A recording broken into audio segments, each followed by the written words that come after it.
The Wednesday week is sponsored by Michael Constantine Wealth Management. We bet you can't find a financial advisor closer to Hillsborough Stadium. Hello, good evening, and welcome to another episode of the Wednesday week. My name is Dan Fudge, and I've got Steve, Ben, Dave, and Ash here. And what we're going to try and do is keep you entertained for 1/5 of the journey down to Plymouth. If you're listening to this while you're on your way down to Plymouth, that was the Wednesday Till I Die podcast. Coming up next, it's Don and James. But in the meantime, here we are with us. Don't forget to listen to something else, and that's America's Talked Out, and probably the Punk Chef one. There's 14 of them. You know what I mean? If you've listened to 5 podcasts on the way down to Plymouth now and you've not listened to ours, you've got a real attitude problem, mister. But in the meantime, welcome back. It's Thursday night, which apparently is the night we do these now. It used to be Tuesday, so, probably nobody gives a shit about what happened at the weekend. So, Ben, what happened at the weekend? No, international break. Oh, God, have we got what to talk about here, lads? So, there's plenty to talk about. Upcoming. We've got Plymouth, as you guys well know, listening in the car. But let's talk about something else. Let's talk about other things that have happened in the world of Sheffield Wednesday. Now, I don't know if you're aware, we signed all of the players in the summer. We signed everybody. And what I wanted to do, chaps, is sort of pick away at who the ones that have stood out to you, who are the crowd favourites, and is it a good idea to start the Dennis Adeniran fan club now, or do we wait until later on? Steve, I'll come to you first. Who's caught your eye? Peacock Farrell's done all right, hasn't he? Yeah, he's all right, isn't he? Yeah, he's not bad. To be honest, a bit shaky for Huddersfield though, but from he's been all right. Didn't have a good start against Charlton either, but we're pulling at hairs there, aren't we? I think, to be honest with you, I said at the back end of the summer when we were coming into sort of getting to the start of the season, we've had a full squad overhaul, and at last count we've got, I think, pretty much 13 players that we've got over the line, with Berahino being the last one. If you, by law of averages, take 7 or 8 of those and they settle in and do all right, then I think that's a good bit of business. They're not all going to be fantastic, world-beating superstar players, are they? But I think looking at the players that have played and had some serious minutes, to be perfectly honest with you, I've got no arguments whatsoever and no concerns. I think they've all acquitted themselves really, really well. Some of them I was more excited about than others when they first, sort of started, when we got them over the line. I wasn't overly excited about a left back from Huddersfield that, had been released and had been, in the grand scheme of things, sort of an average player. But I think Brown's acquitted himself really well. Adeniran has done really well as well, obviously. I think the standout players, obviously, are Peacock Farrell, lone player. But the ones that we've secured and got over the line, it seems to be Adeniran and possibly Gregory, to be honest with you. Gregory was an interesting one, came in with a goal-scoring pedigree, and just like everybody said about any goal scorer that comes Sheffield Wednesday, playing for Sheffield Wednesday will soon knock that out of him. You know what I mean? So, was that you as well, Ash? Yeah? Yeah, I think on our WhatsApp, and I think Ben screenshotted it and saved it under Muppet, and I said he'll not get his 15 goals this season, sorry. I think it'd be a nice comparison to find out who's going to get that more wrong, because Ash has definitely gone against Gregory, and I think I described Silasau's showreel as, I can't remember, but it wasn't very positive. So let's see who can make a bigger backside of the prediction, me or Ash then. Oh, I said that Lukaku wasn't the player that Chelsea was looking for, and he's nowhere near the quality. So, we're very good at this punditry. What do we know? What do we know? But Ash, who's caught you all right, pal? It's easy, isn't it? Really, for anyone that watches, Peacock Farrell has come in and took the goalkeeping position. I think everyone weren't happy with Wildsmith or Dawson as the first choice, and I think everyone said we need to bring somebody in. And I think Peacock Farrell has slotted straight. He has slotted straight in. I was a bit critical of him, and I'm still a bit thing the other week I said about his decision making on when if basically throwing out a bit quicker, catches a ball from a corner and he stutters a couple of times, to make a decision to go left or right or to kick it and things like that. But his first 5 games he's played, he's going to get used to his teammates. He's going to get used to how they play. So that'll come. So I'm not worried about that. Jaden Brown, signed him as a left back, and I think Darren Moore said that he's not going to play him as a left back with the formation that we're looking at playing. I think he'll be more on the left wing back, and he was the one for me. Sorry, Ash. He was the one for me that we've signed this player, and you look at Adeniran, and he's somebody paid 4 million for it. Was it Everton paid 4 million for Fulham? From Fulham for him. Fulham, yeah. We've had players that have been up and around. We've had players that we've been linked with previously. We've had players that have done it at that level.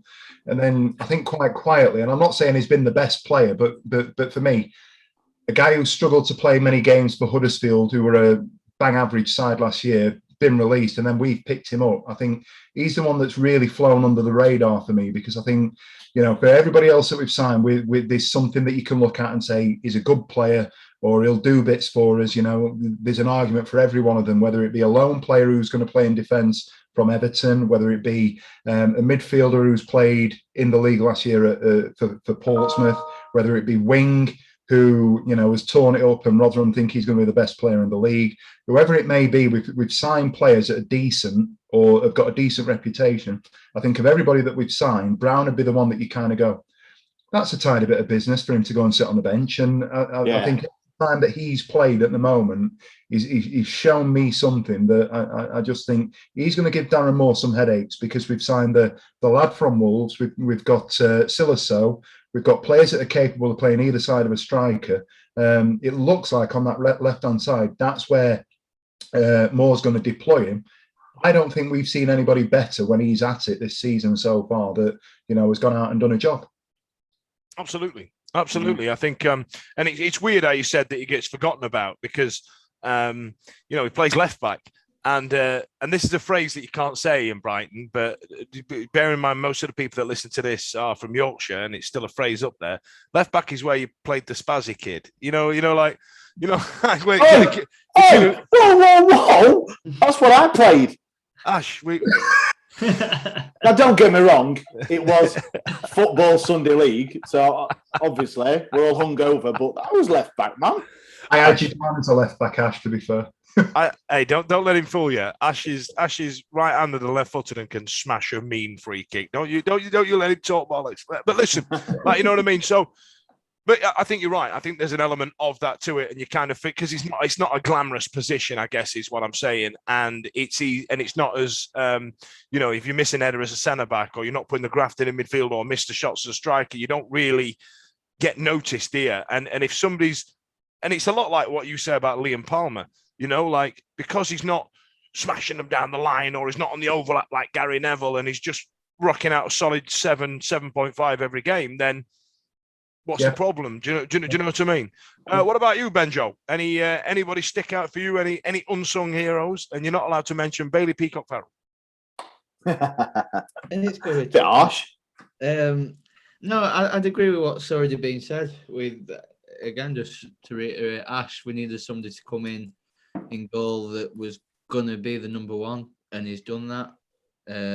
I've got some of the players down here, because it's hard to remember them all. We've got Shadipo that's not even kicked a ball, pretty much, that we keep forgetting about. Canberra, we've not mentioned yet. He's looked solid so far.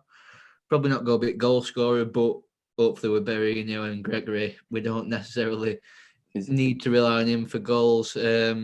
Byers has come in and looked tidy. He's looked good alongside Wing and Bannon and Adeniran, or whoever's playing in the middle.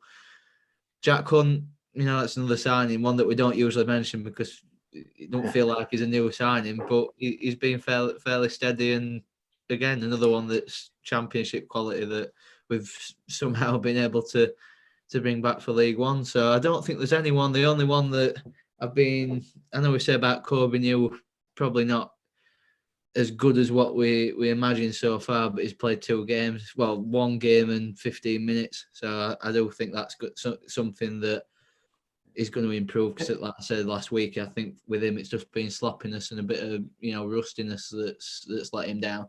I think against Newcastle under 23s, he had some glimpses of what I think that they've got for him. He did get to the byline a couple of times, and and attack that byline. So I think, yeah, you're right. He's not had many minutes. He's not had many games or anything. It's hard to do. He's probably one that you could you just give a 6, don't you, mid take, because he hasn't done anything right or wrong. The only one I feel not let down by, because he's not played badly, but probably the one that hasn't shone as much as some of the others is Marvin Johnson. Yeah, I agree with that. I feel there looks like there's something there. A brilliant goal against Newcastle. He had a decent game against Newcastle. It was just the games before that, probably particularly Morecambe. You feel like there's that little bit more in him that hasn't come out yet. Well, but I felt that with Izzy Brown last season, and bear with me on this. When we signed him, I thought this is a great signing in the Championship. This is going to be mint. And I always saw a glimpse of him and the way he wanted to move the ball. And then as soon as, and we've discussed this to the nth degree, as soon as Bannon lost confidence in him, you're done. You know what I mean? He made Jacob Butterfield, he made David Jones look average because he lost his confidence in him, and there's an element of that. But with Marvin Johnson, who literally sounds like a basketball player, I had to double check he was a footballer when we signed him. You know what I mean? I think with Johnson, I think there is there's definitely something there. But you're right there. It's got that Izzy Brown effect. You know what I mean? Where you just kind of go, I wonder if he's going to end up like shit. Do you know what I mean? Like, I wonder if he's another one I do think will get better. He's just been a bit underwhelming, is what I'd say. Yeah, but let's not forget, like, you know, the only good game he's played, you know, that's like me and Ash playing the Stockbridge Park Steel under 10s. Do you know what I mean? It's just grown men kicking the crap out of kids, and then he played gash at, let's be honest, Morecambe. Do you know what I mean? Like, we need to. It's different levels, and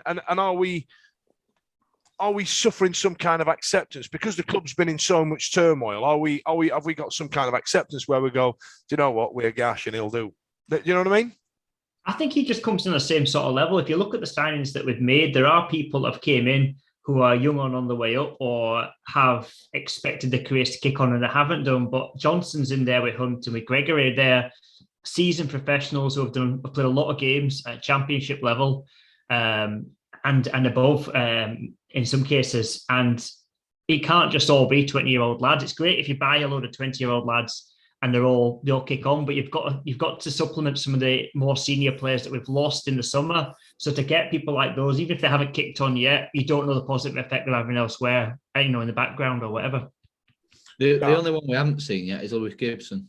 So it'd be interesting to see how he's the one I'm genuinely most excited about. I think he's got the makings of a really exciting player, and we've not seen him. And I'm absolutely chomping at the bit to see him, you know, kick a ball for Sheffield Wednesday. It'd be smashing. What about you, Dave? Anybody stood out for you? I don't know if I've been left with very much, but I've taken a slightly different take on it. But I think the best business that we've done in the summer and the most exciting thing is re-signing the likes of Windass, Iorfa and Bannon on new contracts. To have that continuity there. Some highs for some of the players, some lows for them. Iorfa looking great at times, then having that bad injury. I think to have those players becoming part of the nucleus of the team and with all the new people that have been coming in, I think that's probably been some of the soundest business we can do because it's win-win. They perform for us. They've become part of the foundations of us hopefully going to become something much better than we've been. It's great. It's a win. And if that doesn't happen, then these players have got the opportunity to move on for more money, theoretically, than what we would have got before because they've got longer contracts. They all seem happy enough from what's coming out of the club. You could probably throw Hutchison into that sort of same... Yeah, I was going to bring that up. Hutchinson's just extended his contract with us. Was that today or yesterday? No, it was a few weeks ago. But he was on... he's done a presser today. Press duties, wasn't he? He was on press duties. I think I've not seen the interview, so forgive me, but I think the headline is that he reckons this is the best it's been at the club, which for a lad who was in that, if you want to call it the golden era, the mid 2010s, to be around the players that we had there and having Carlos in and, you know, going through what we got through to get to Wembley, for him to say that the atmosphere and the feeling, all right, you take it all with a pinch of salt because we're riding the crest of a wave, but he doesn't seem to be a kind of person that would suffer fools gladly or speak bullshit. For him to come out and say that he's feeling that the morale at the club at the moment is as good as it's been, then I think that's absolutely fantastic news.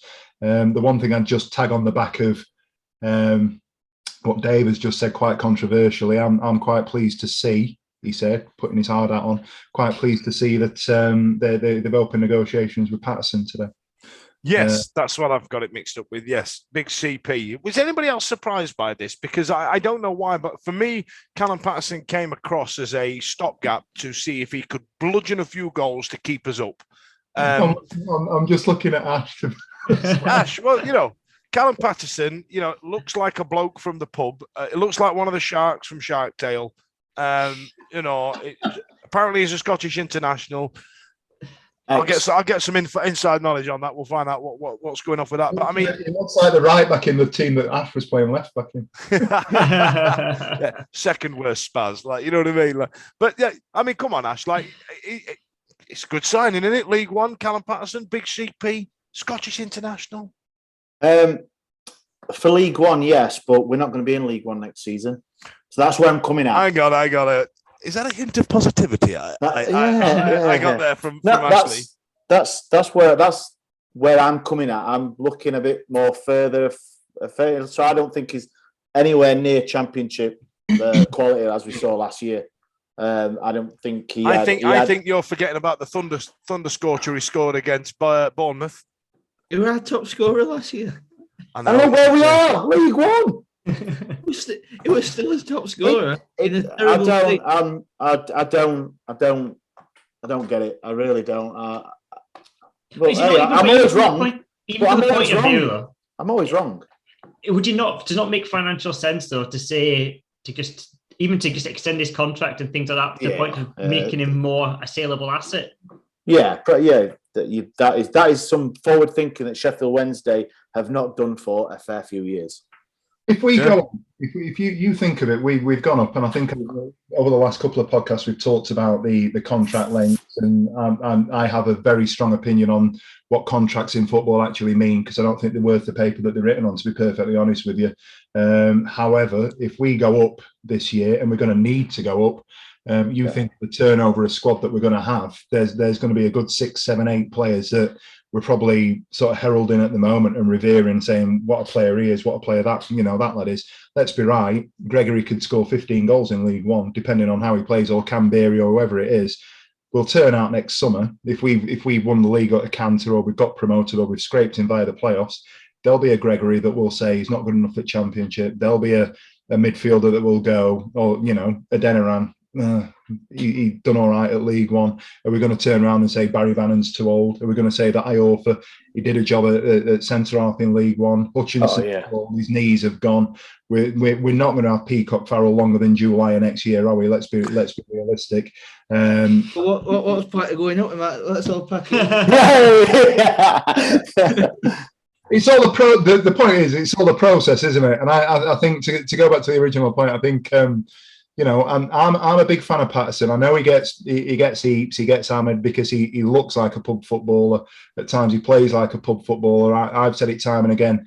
I don't think we played consistently enough to that guy's strengths. I think when we're expecting to play one up top and he's the one, it's the people around him that make him look a worse player than he actually is. I think he'll chuck himself about. He'll put his head in where it hurts. We've seen that this season already. As Ben has pointed out, he was our top scorer last year. He scored goals that other people simply didn't. And I'm looking at you, Jordan Rhodes, and he was in positions that Jordan Rhodes would have been in, and I'm having that Jordan Rhodes would have missed. He's taking a penalty, wouldn't he? He's taking a penalty against Huddersfield. Fair play to the bloke. The Callum Patterson for me is a hammer in the tool. Every toolbox needs a hammer. You know what I mean? Swiss Army knife. Swiss Army knife, if anything. Yeah, and that's the point, though, isn't it? I'd rather have one good screwdriver than a Swiss Army knife that does jack shit all the time. You put it in and it bends in stuff, so you might as well just get a proper. So what you're saying? You might as well get a proper winger. You might it's like a Poundland screwdriver set. Is that what it is? You buy it and it rounds off all your screws. No. Is the middle aisle in Aldi that have the specials? is a striker from there. He's a striker from the middle. You walk it, so middle you of go, middle. you're doing your Aldi shop, and you're going, oh, well, there's some salad. Yes, I do have salad. There's some chicken, this stuff. Oh, there's a table saw there. I fancy one of them. Yeah, you're going for your cornflakes, don't you? Come out with your canoe and some Swarfiga. So we went for a striker and come out with Patterson. That's your podcast title. That middle of Lidl.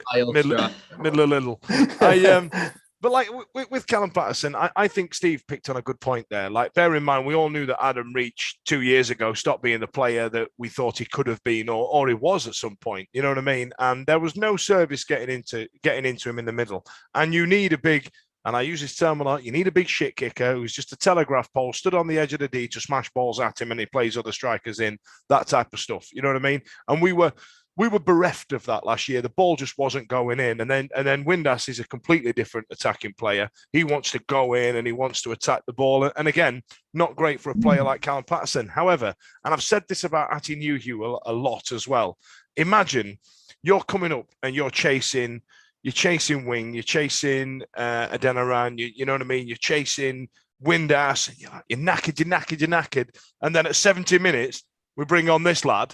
You know what I mean? And then we've got a corner, come on, and he'll just go bang, smash. Do you know what I mean? Because you're knackered and you don't know how it sits. And Steve, you know, you and I have played centre back for a number of years at really shite level. How many times do you go, Fudge, go up front, or Steve, go up front, and you know your job is literally to stand there and just get the ball kicked at you and nod it at a kid quicker than you. You know what I mean? How many times have you had a centre back party that starts with Des and ends in Walker? None. Stevie has. Yeah, Steve wins. I tell you what, when I played that Reds versus Blues, I thought, God, I wonder who I'm playing next to. It's going to be impressive, this. And it was the same. The first time I did it, it was the same weekend as Ramadan, and I got put next to this massive, overweight Muslim chap who couldn't drink any water. Bless him. He was absolutely sweating it out. And I thought, that's not Des Walker. He was a good lad, though. Don't get me wrong, a solid fella. But and Christ, that day was up. You know what I mean? But anyway, Callum Patterson for me, I think does a job. Personally speaking, I'm with you, Ash. I think it's far too early to start talking about contract extensions if we're mid-table by Christmas. Do you know what I mean? We are at the right end of the league, and it's great to get these signed off. But I feel that there may be an element of sign him up to drive his price up and make sure we get something on the back of it, because you're right, we're not very good at that, are we? We just like letting players run their contract down. Excuse me, bit of windy pops, which gives me an opportunity to say this show is brought to you by Michael Constantine Wealth Management, and that's where all the lads are sounding really sexy right now. Right then, chaps, let's move on. Now, Ash, you've written the rundown for this one, and I took a phone call when you were telling me about it, so I didn't listen to you. You said behind the scenes. What are we going with that one? Just the fans' perspective, because obviously we're doing this. We're not talking really about the previous week because it's international and things like that. So you got to put some other perspective on it, and we can't always have cock jokes and have a laugh. So lads, and all that. So I just want to talk about behind the scenes. So the your perspective of how things are being run. Obviously, everything was looking rosy on the pitch. So it was more of a what you'd noticed at going to the games, home and away, and things like that, and just the general what Sheffield Wednesday have improved or seem to have improved going on. So that's basically it. It was just talking about that. Okay, I'll go. I'm gonna go. It's one word and three letters. It's Dooley, COO. I think that the job that man's done since he's come in has reconnected the fans with the club, and there's now a better feel-good factor around it. And it was your mate North Yorkshire Owls came on at the end of last season and said it'll be a good thing for us to get relegated. And you know what? He was bang on. I think it's right. We had an absolute ship out of Deadwood. We're actually signing players, which is mental because we're always under a transfer embargo. We've now got the back of house stuff that Dooley's doing, and I for one, I feel a lot more connected. I feel like I don't feel like it's Chansiri just as a dictator now. I feel like he's rang somebody up and gone, "Give me a hand with this." You know what I mean? And then we've done it. We've managed to do it. I think the 6 games in 10 thing that we'll probably talk about in a bit, I think that's brilliant. What about you, Steve? Sorry, I cut you off there. No, you cut me off to say exactly what I was going to say, to be honest with you, mate. I think from a behind the scenes point of view, everything seems to be being steered in that direction of, we finally got somebody who's got the ear of the chairman, whether that be... It's Ash. He's in a WhatsApp group with him. Whether that be because, Chansiri he's dropping bollocks left, right and centre, or that Dooley is that person that's going to say, look, you need to know that this is what the issue is. But I think on the pitch, the business that's been done in terms of the transfers that have been made has been absolutely A1. I think it would have been very easy for us to try and sign players that are either not the right fit for what we need. I think the players that we brought in at the moment are low stakes, to be honest with you, and I do think they're profitable. We can talk about Patterson, we can talk about Iorfa, we can talk about Windass, we can talk about some of the more established players that we had last year. We've secured those players now that if we don't go up, we can turn a profit, because the reality is, I think I said this last week or the week before, those players that we're lauding at the minute won't be with us next year if we don't go up. Imagine that. Happen. Imagine Sheffield Wednesday turning a profit when the accounts get released. Can you imagine? And do you think that is where, like, if it's Liam, if he's got that such influence behind the scenes, is going to Chansiri? Yeah, we've been calling him Mr. Dooley or just Dooley. My mate Liam. Oh, get out, man! Get out. No, he's not. No. So much of what we've done though that's good is.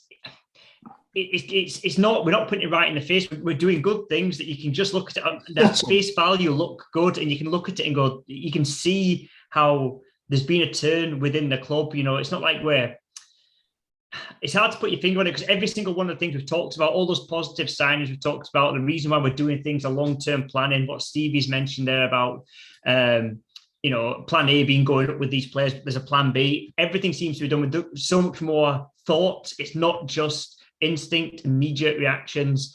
It is just, everything's just a little bit more deliberate, everything's a little bit more considered, and because it started so positively, you can only realistically hope and think and expect that it's going to keep going that way. We're going to keep making decisions that seem to be focused on the long-term survival of the club, long-term connection and engagement with the fans, and these sort of things. It's like confidence breeds confidence. You start putting it together, things that the fans like and react positively to, that are good for the club, that'll then put back positivity into the club by bigger attendances and what have you. Then you can then start to see that's really the way we should have been doing things right from the start. It's not great that it's taken a relegation to get things turned to the way that it is now, but if that was what needed to be done, and to get somebody in whose job is bespoke to look after how the club operates, then long term, hopefully 2, 3, 5, 10 years from now, we can say this was that season, this was the defining season where we actually turned around and got it right. Mm-hmm. Mm-hmm. What about you, Ben? Do you feel it? I think one can't work without the other. The on the pitch stuff can't work without the off the pitch stuff, and vice versa. I think the off the pitch stuff could have been as good as any club over the summer, but if we'd not got it right on the pitch, the feeling wouldn't have changed. It only got worse. So that the off the pitch stuff obviously can only be seen as a positive if we're winning games. But you look back to 2015, 16, 17, when everything on the pitch was great and we thought it was all brilliant, but we had no foundations to, even if we'd have gone up, what foundations had we got to push on from there? Can you imagine if we'd have gone up, full well, we'd have been mooted as one of the teams for the ESL. And I know it sounds mental. You know what I mean? We'd have been one of them teams. So if we'd have been established in the Premier League, we'd have been. You're on drugs. Right, listen to me. I've got an entire speech on it, and you've just given me quite the segue into that. So, the teams that were mooted for the European Super League were very much the teams that had these big foreign owners that literally do not, and they don't understand that cloth cap going to match with my dad, and it's our club and it's our community and it's in the heart of this and all the rest of it. They don't understand that. They don't get it, and frankly, they don't give a shit about it either.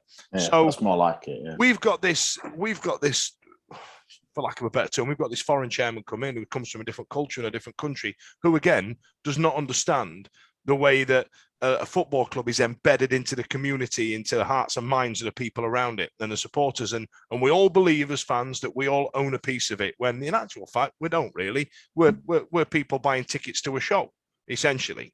But over the years, there has been this responsibility, and it comes from Europe. You know, Europe is a very a great model on how to ingratiate yourself with the communities, because like Ben says about the back of house and the front of house, one can't operate without the other. You need to be embedded in the community to get people interested.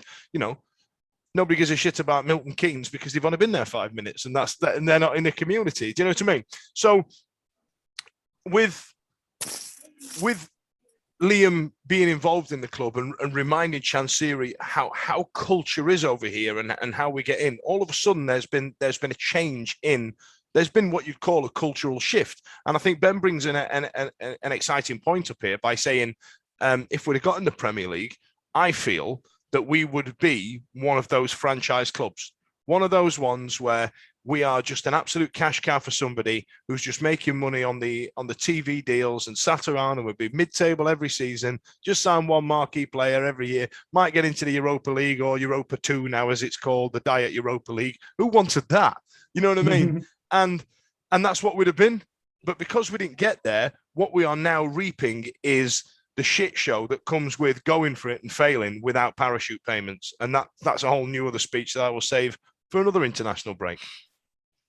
I agreed, absolutely bang on. I heard a story, and I think between us, we've all got a friend who's got a friend who works with somebody at the club, or, you know, we know somebody. And I'll always go back to a point that when Chancery came in, he wanted to be up for the 150.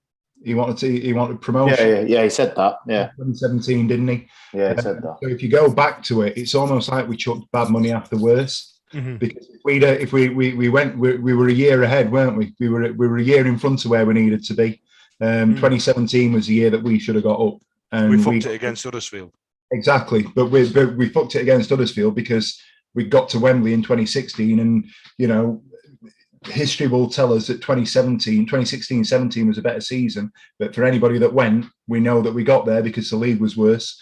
And you know, that last game of the season, and Leeds fell apart, and you know, and all the stuff that happened to create the circumstances around that feeling going into the playoffs, because we finished where we finished compared to where we'd ended up the year before, was just so much sort of. It was almost like a false prophecy, and I just think that if Chancery had managed to get to a point where he'd got what he needed in place over another year or so, I don't think we'd have been as poorly off as we are. And I think he continued to get to that point where he started to panic a little bit. And, you know, we signed roads and we started chucking money at it. And I'd heard stories of the infrastructure not being right. And then we cut corners in places that we didn't need to cut corners. And before you know it, we're sticking plasters over, you know, open fractures, if you like. And it was just a nightmare. And I would have said a decapitation, Stevie. Oh. It's not a million miles away, is it? But I just think we're at a point now where, as things lie at the minute, nobody wanted to go down last year, but we wouldn't be where we are now. We wouldn't have the positivity around the club if we'd have stayed up. Dooley might have come in, but I don't think he'd have been given the license and the reign and the opportunity to go and make the differences that he's made. And obviously, some of us might know how much influence he's got over what Chancery's saying and doing, and what Chancery's actually sort of gone right, acquiescing and saying, right, we are where we are now. But at the end of the day, you know, if we're at that point where if we do go up this year, it'll all be part of a process that means that in 5 years' time, and I do believe this, in 5 years' time, we'll be looking back and going, right, we're a club that we're either in the Premiership or we're one of those established and I don't want to be the established yo-yo club. We're going to be a team that's pushing to be in and around because our infrastructure's right. We'll be that Brentford that eventually will have it so right that, you know, we'll get up. And once we're up, I think that's it. Once we get to the Premiership, I absolutely believe that we'll be a team that doesn't come back down. I think we'll be a team that will stay there. We'll regroup, we'll reassess, not because of what's going on the pitch, but I think, dare I say it, without being a cliche, we are that bigger club that will be able to say, right, we're doing it in the right way. Leeds have done it. Leeds are doing it in the right way. They've just got that fan base that will sort of get behind. There'll be that groundswell of approach that means that we'll do things right, and we'll reestablish ourselves. We've just got to get through that door. Absolutely. Now, Ash, on your list, it says new ticket package. It's a good package, isn't it? Mate, for me, it's a massive, great package. I was looking it up, and I was looking at the amount of money that it costs. I mean, you know, Ash, you're known for being a bit thrifty. Of course, I'm Yorkshireman. Sorry, sensible with money. Yeah. And on the cop, what is it? 138 quid for a fully grown ass man. Yep. For the kid, it's less than 10 quid a game. So what is it? There's 10 games. You pick 6. Yeah, they've selected 10 games. You pay your money, you take your chance, and you pick your games. Basically, I think personally, I'm a season ticket holder, but personally, I think it's a cracking shout. I mean, I don't know who's come up with it. Somebody's just gone into one of them meetings and gone, I know what's a great idea. Let's offer this. And it's great for people who live further away, who's can't make it every week, have got work commitments, anything like that they can go, oh, actually, I can make that one. I can make that one. I think it's been really smart. I think it's been really thought of in terms of, again, tying in with all this positivity. I think there's a number of people who might have been thinking about getting a season ticket or normally would get one. And the way things went last season perhaps went, no, do you know something, sod this, I'm not doing it, I'm not wasting my money and what have you. And then over the period of a month or 6 weeks in the summer, when we started to bring in players, started to build a squad, and then obviously we've come into the season, we started doing well. I think with that newfound positivity, there's obviously been some form of meeting at an executive level where they've said, right, we need to put something out there to kind of, it's too late to advertise season tickets now, we're so far into the season. What would be something good that we can get some money in before Christmas and get people, you know, committing to the club between now and Boxing Day? And on seats. Exactly that. But the pitch at such a level, and it's done so well, and it's done at the right price, or it appears to be done at the right price point. There's a market for it. Be it, like Ash has said, like shift workers or people who are traveling a distance or people that haven't invested. And it might just be enough that people do buy these packages. There might be something similar into the new year. And, you know, once you've got somebody that's done that twice, then chances are that same person will go, do you know something, I'll just get my season book again for next season. So I think it's, again, another piece of really smart thinking, picking up on a positivity that's clearly been felt within the fan base with a view to getting even more money down the line 6, 12, 24 months from now. It may seem like it's not a simple thing, but it may seem that they've done something. And what I see on social media, but it is a hole into it usually, but it's been 99% welcomed. I don't, obviously you always get people, but I think it's normally you. I know, yeah, but as a general rule, I think it's come across as a great idea, and someone's like I say, just someone's come up with the idea and they've put it out there and they've pitched it right. They've done it at the right time, because you've got, like, it's not like, no disrespect to some of the teams, but it's not 6 games of the bottom 6 teams. Do you know? 10, sorry, it's Sunderland, it's Ipswich. So it's teams. No, it's not. No, it's not Ipswich. I'll tell you what. Actually, I was going to ask you about this, Ben. Actually, so we've got Sunderland in there, Shrewsbury, not so much massive, but Sunderland versus us. You've got Accrington Stanley, you've got Wickham, you've got Burton, which some of these used to be Championship and, dare I say, Premier League fixtures a good few years ago. Obviously, before you were born, Ben, but you know what I mean? These aren't shit games, are they? No, I think, as we've said, it's a really good idea. I don't know if we talked that last season, or it might have been someone else I was talking to that had said. Oh, your other mates. So, I think it was on here that we spoke about the different periods, the football clubs, financially, what periods are difficult. And I remember as mentioned, if it was mentioning sort of between September and Christmas, where there'd been the big rush of people buying kits, people buying season tickets. Yeah, you've got your match day stuff, but in terms of large sums of money coming into the club, between September and Christmas, start of December, is quite a difficult time. So yeah, they'll probably do this again January, February after Christmas. Exactly. Wouldn't surprise me. As we've said, it's bringing Sorry, fair bit of money in that we wouldn't have got otherwise, because it's going to attract people that otherwise would have maybe gone to 2 of these games. Absolutely. So, there you Go on, Ash.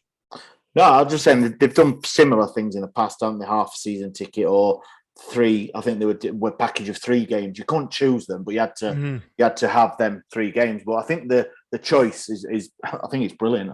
I do really like it. And like we've said, it's going to open it up to new supporters, which every club needs, don't they? Every season, the new supporters coming through, falling in love with the club, and I'm not, and forgive me, Stan, correct me if I'm wrong. I think that the games that they've selected is, am I right in thinking that it's every home game between now and Christmas is there are 10 games? It will be pretty much, yeah. Nearly, yeah. To play. And so to that end, and I know we're waxing lyrical about the teams that we're playing. That's not down to the club. That's down to the EFL that have, drawn the clubs that we're going to end up playing. It just so happens that, for whatever reason, we've launched this when we've launched it, and we are going to be playing Sunderland, Oxford. Yeah. Who's not going to buy that and not go to the Sunderland game? Do you know what I mean? Well, absolutely. And you see the things that are on social media where we're talking about the away support that we have, and we're going to sell out every away game. But at the same time, everybody's patting themselves on the back that we've got this massive home support. Sunderland are getting similar numbers, if not bigger.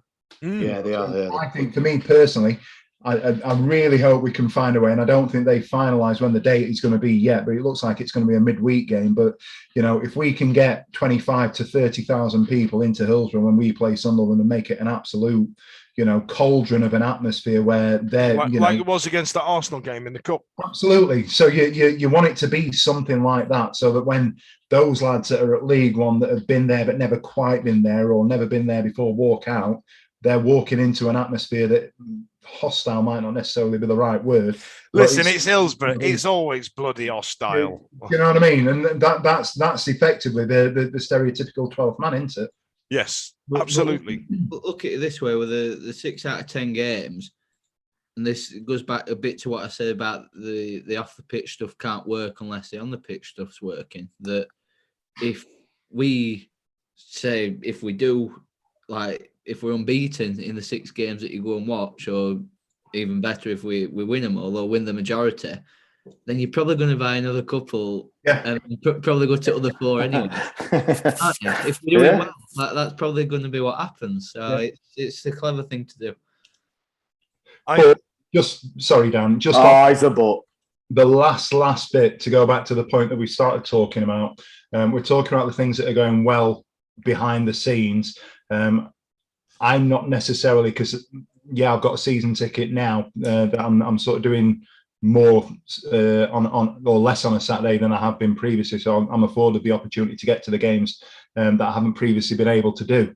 However, I know that there's ill feeling around the hospitality. I know that's right, and we've still got to sort that out.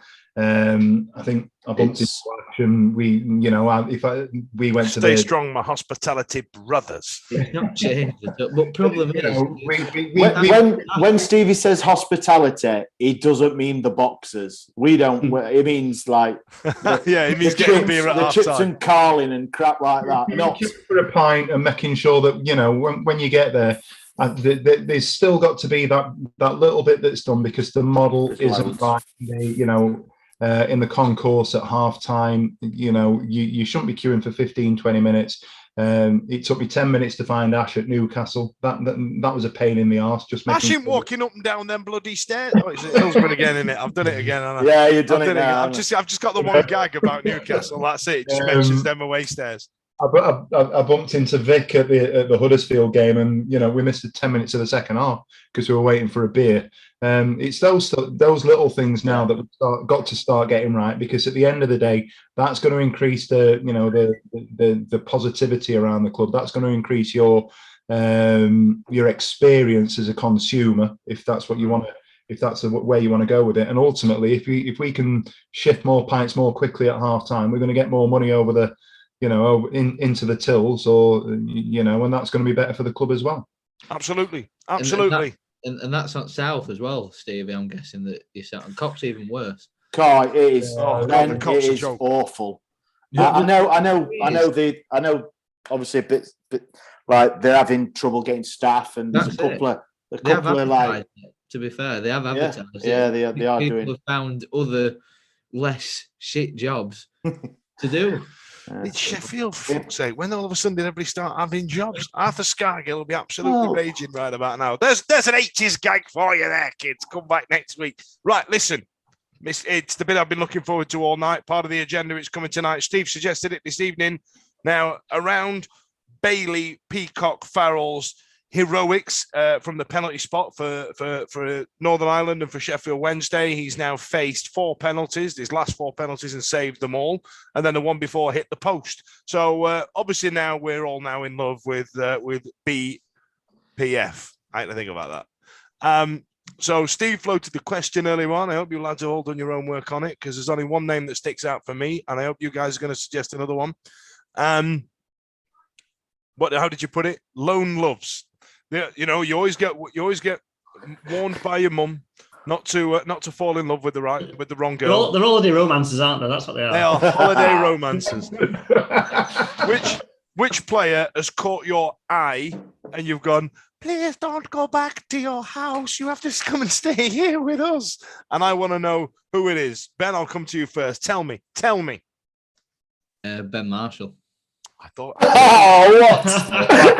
Do you know what? I thought you'd have Ben Marshall. Yeah. That's why I came to you first, because given your age and all the rest of it, it's now nearly it's like 10 years ago we had Ben Marshall playing for us, and now he's playing for window. What's he playing? Stonebridge League 2. Stoneclough. Is it Stoneclough? Stoneclough FC. Isn't it? I don't think it's Isthmian League. I think it's like literally a Sunday League outfit that he plays for. No, it's Northwest Count, isn't it? I think. I don't give a fuck. Have you got the Stoneclough FC shirt, Ben? Is that what it was? Were you actually gutted when he went? That'll be up there next week. Yeah. Were you actually gutted when he went?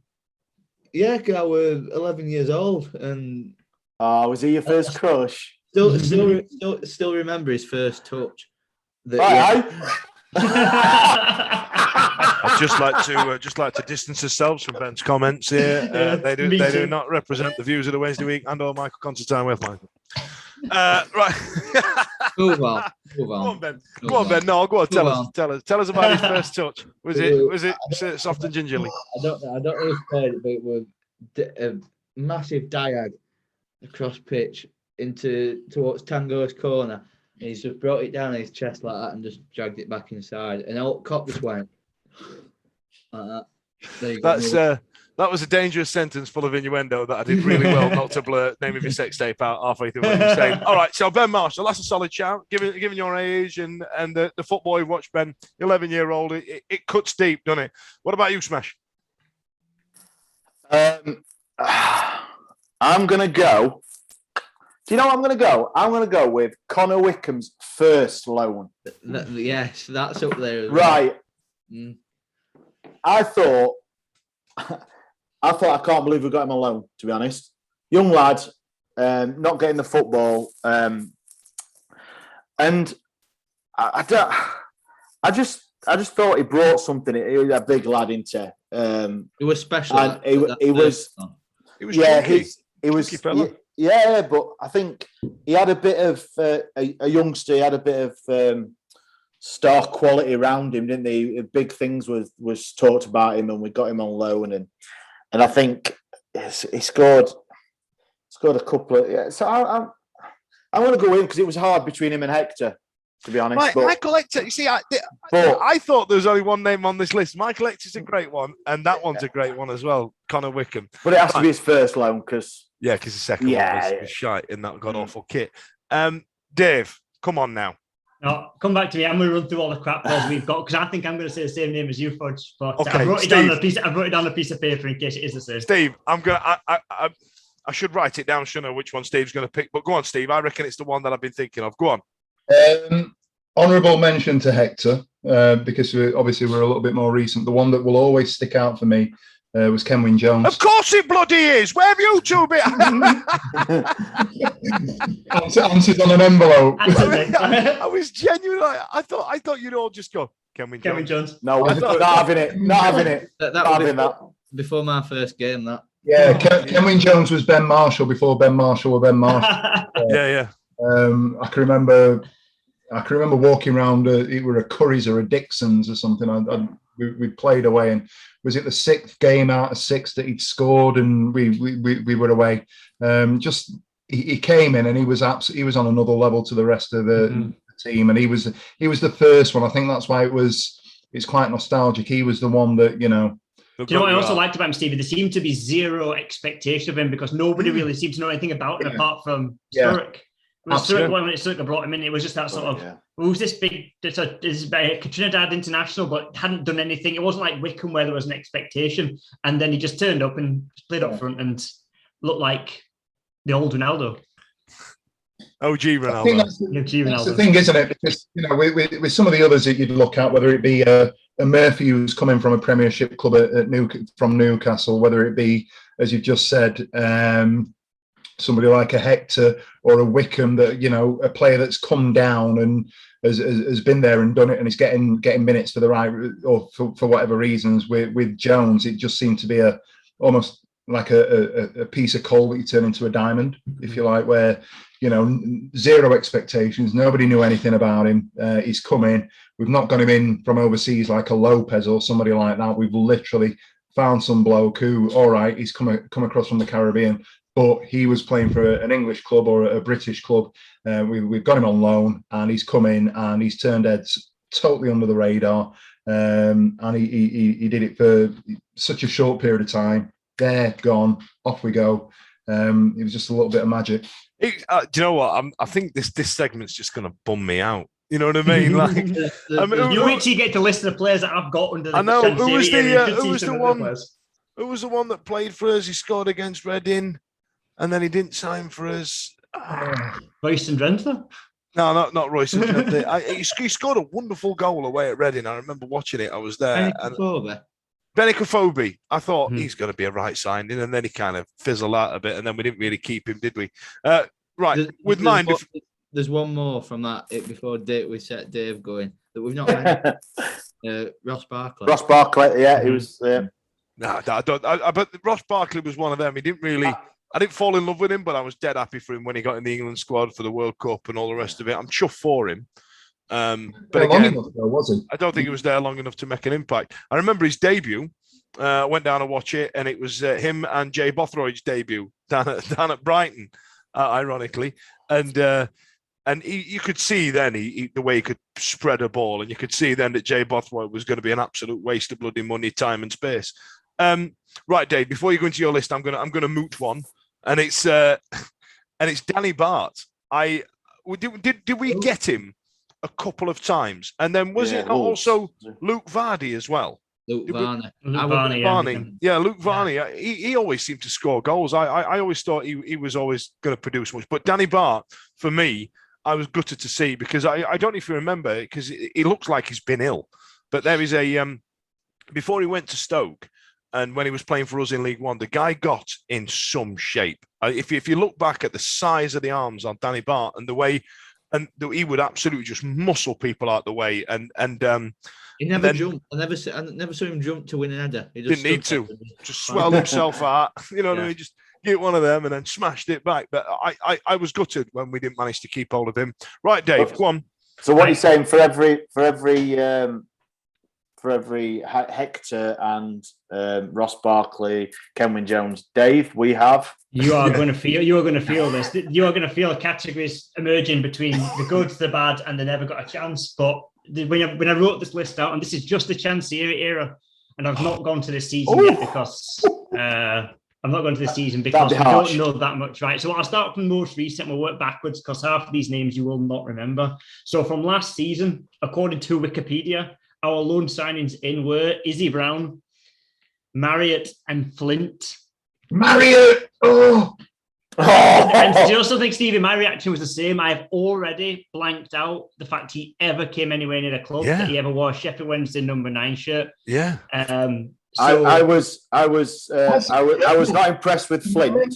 I thought he had a turning circle of a tanker, but fair play to the geezer. He had a stormer, didn't he, when he went back? Mhm. Absolute. Scoring the championship or something like that at the moment. Yeah. The guy's always been what. You know what you're getting with him. You absolutely know what you're getting with him. And we thought we knew what we were getting with him, but we still didn't manage to turn out. Keep going, Dave. Keep pissing us off. Going back to the season before, we've got Jacob Murphy, David Bates, Alessio De Cruz, Wickham again, and Josh Windass technically was a loan signing for a start. Yeah. So again, De Cruz, awful. De Cruz is just the only thing he could do was take a corner. He did take a good corner, and that's about it. That seems to be very sort of niche to do. David Bates. I saw him in against Rotherham in the cup. I think him and who was it? Centre back pairing. I can't remember. Tom signed for Aberdeen. He's just signed for Aberdeen. He's just signed for Aberdeen. Yeah, and he had a not bad game. They were on it was on TV, wasn't it? He played against Rotherham in the cup. Yeah, League Cup. I've got a story about David Bates. So we'd gone up to Scotland, to Hampden Park. Scotland played 2 home games in the Euro qualifiers, and one was against Russia and one was against Belgium. They got beat both games, and David Bates had got selected. You know what I mean, for that squad, because for some reason I don't know how he'd still not kicked a ball for us, and the way that. The people I were, well connected with. Well, it's the manager's son. It was manager's son. Yeah. So I'm now back. They've got like these little VIP rooms at the back where they literally serve haggis and iron brew. Like, I'm not even joking. They literally serve it. And I got absolutely rat-assed on vodka iron brew in this room, smashing these Scotch pies down.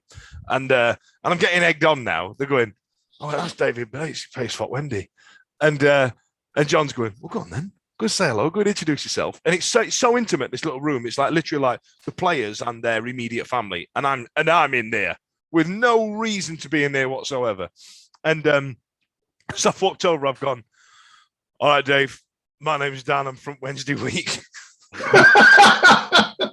You didn't. You didn't. I'm very good, me. Shows, come on, can I have a shirt?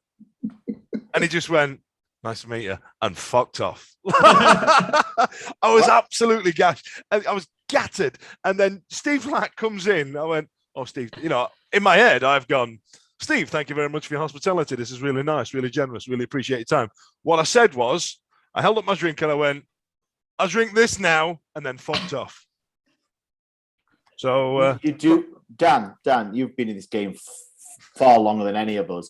You're only a moron if you go, "I'm Dan from the Wednesday Week," or "I'm..." Like, I thought he knew. Like, he's going to go, "Oh, that Dan Fudge," and I'm going to, yeah, that's me, If it had been Cameron Dawson, he'd just slagged you off. He's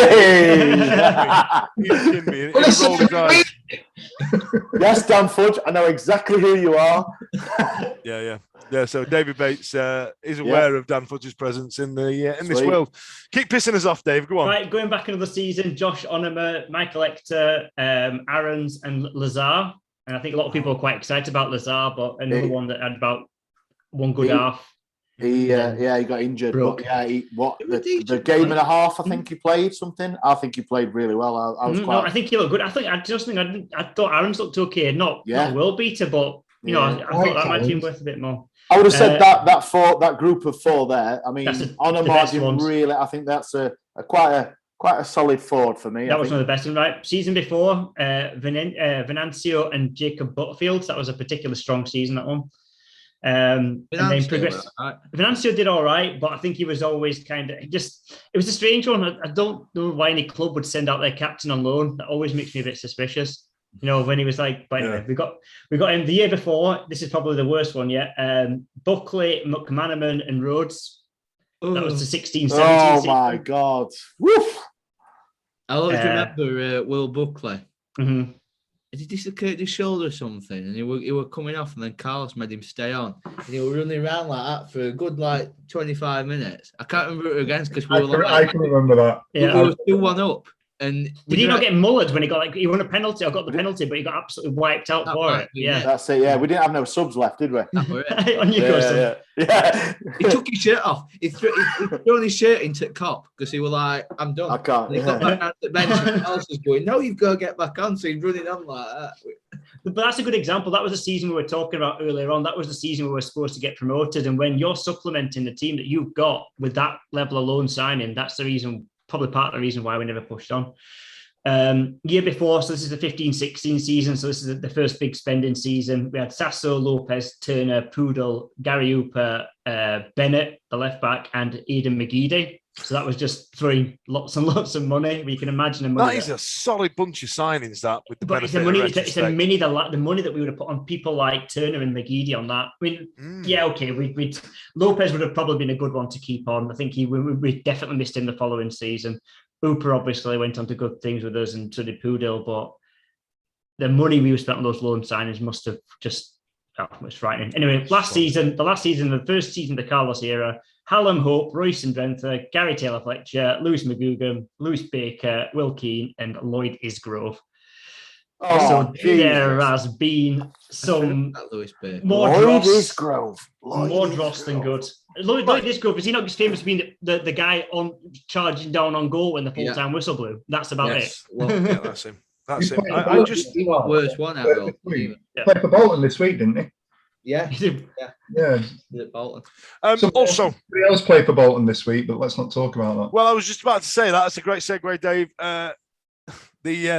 The former Sheffield Wednesday striker, Chris Rock lookalike. I forgot his name. Chris O'Grady. Kachunga has been in the news talking about his time with Sheffield Wednesday. He said people don't know. I think he was quoted as saying people don't know what it's like there. It was a really difficult time for my career. I learnt a lot of things, but he went on to mention he's got no issue with the fans, and he says he said I didn't really get to play in front of them, so I've got no issue with the fans, which I thought was okay. Like, bless him, but don't let the door in the arse on the way out. Right. Dave, cracking list. Thanks for pissing us off before we all go to bed. Listen, if you're driving to Plymouth right now and you're listening to this, coming up next, you've got Dom and James. Say hi for me. You know what I mean? If you can think of any loan signings that you miss, I must admit I'd forgotten all about Jacob Murphy. Get in touch with us at TWWcast across all the social medias. We've just sewn up that handle. So from myself, Steve, Ben, Ash, and Dave, see you later. The Wednesday week is sponsored by Michael Constantine Wealth Management. We bet you can't find a financial advisor closer to Hillsborough Stadium.